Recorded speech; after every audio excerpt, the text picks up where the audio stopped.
What's going on, repair gang? And today I'm going to show you how to change a carburetor on a Craftsman.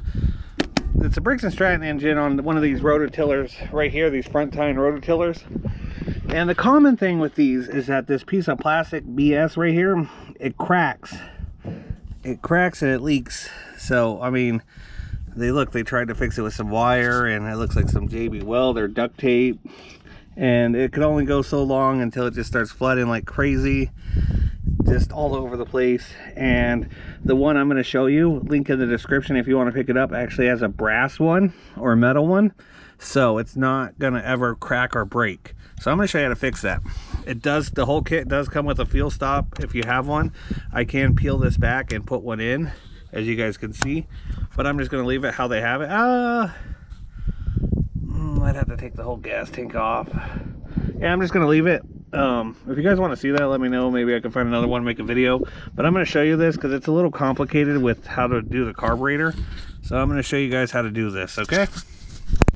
Okay, pretty simple fix for this tiller. All we need is an 8mm, a 10mm, and a pair of pliers. Needle nose would be best, but God only knows where mine are.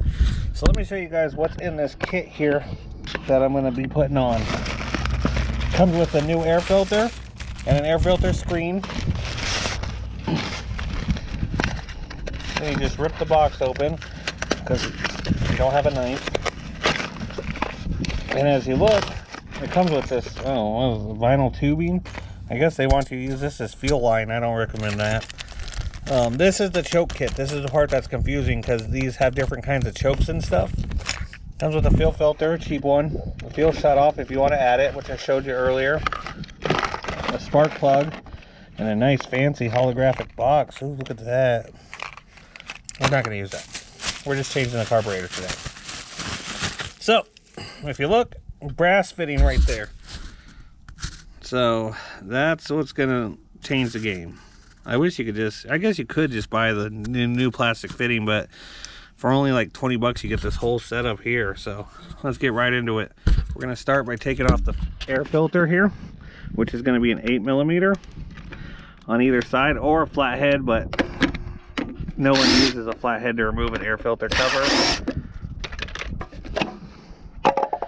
This one, as you see, did not have the screen on it, and this air filter is actually not too bad. Okay, and then 8mm right here.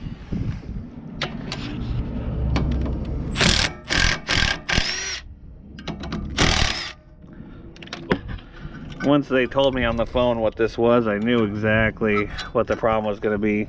This should just come right up like that. And now look at this. Yeah. Now you can use a Torx, but a 10mm works the best for this.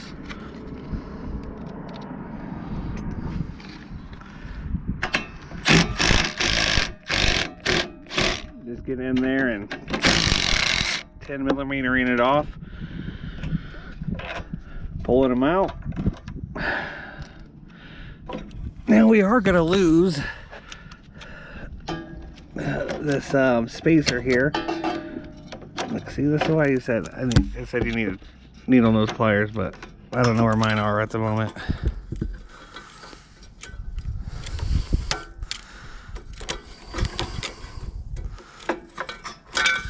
Let me get this off.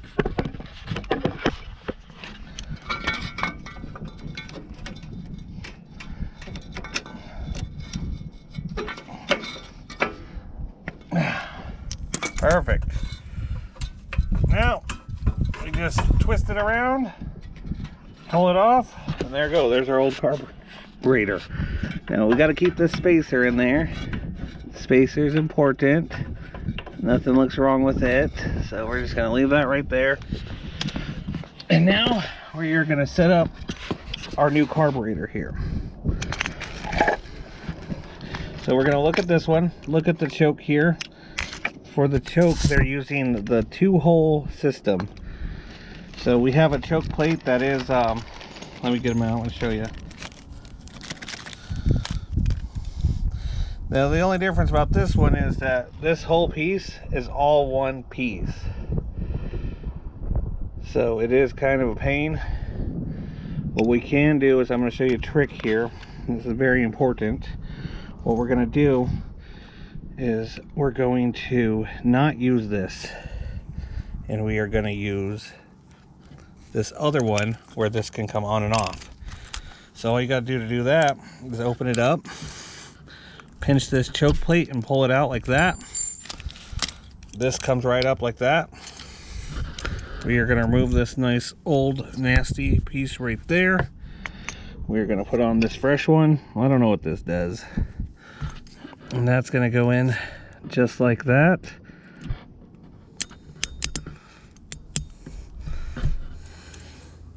And then we're going to use a new plate.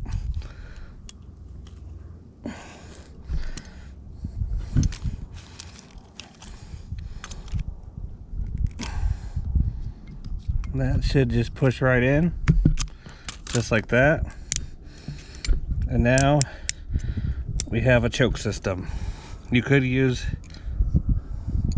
oh no, wait, this one has, actually this one had one. This one came with one. So if you don't want to do it that way, you can use this one. I didn't see that it came with the actual piece there, but that one worked fine, so we're just going to leave it like that. So it does come with one, so that's good. So we'll put all this other stuff back in here. I'm going to keep the old carburetor because I can rebuild it and fix it by putting a new one of these on there. So we'll pick up all the trash, and we have a new gasket for the front, we have a new gasket for the back, and now all we got to do is put this gasket right here on the back. Let me see if we can't see what we're doing up here. We're going to come up here, curve it into the throttle,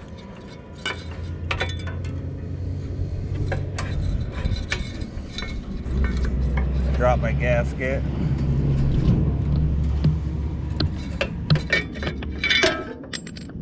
Working on these things is a pain in my ass, but they're super easy, so it's just more annoying than hard.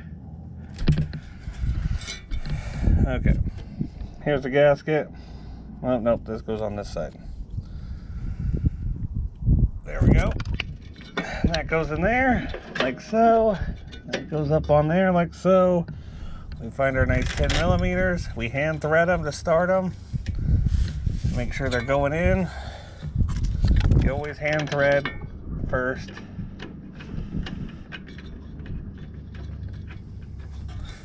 Put our fuel line back on. Zip them down, baby.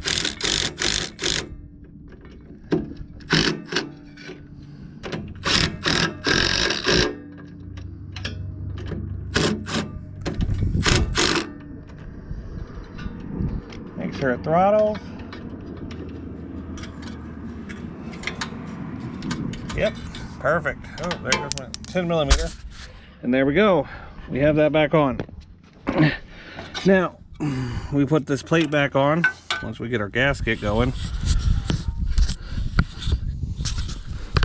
Once we get our gasket going, make sure we have it on right, otherwise it will surge like a mother flipper. And yeah, that's right. Actually, yeah, no, that's right. Okay, now we can take our 8 millimeter bolts here. They're gonna go in the gasket hole.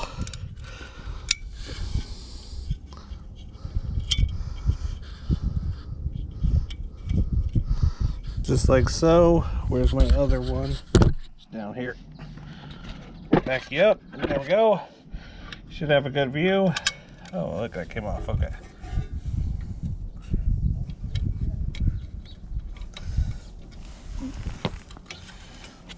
Same concept applies. Hand start them. You don't want that to fall and that gasket fall, and next thing you know, you're playing hunt it down. Where the hell is it?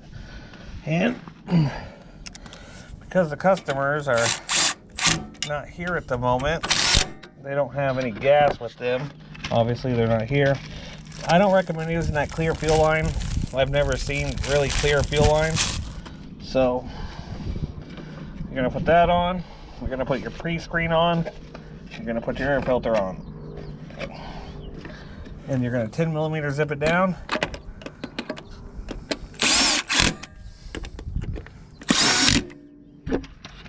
And there you go. There you go. Here's the before, there's the after. That'll make a good thumbnail right there. Look at that.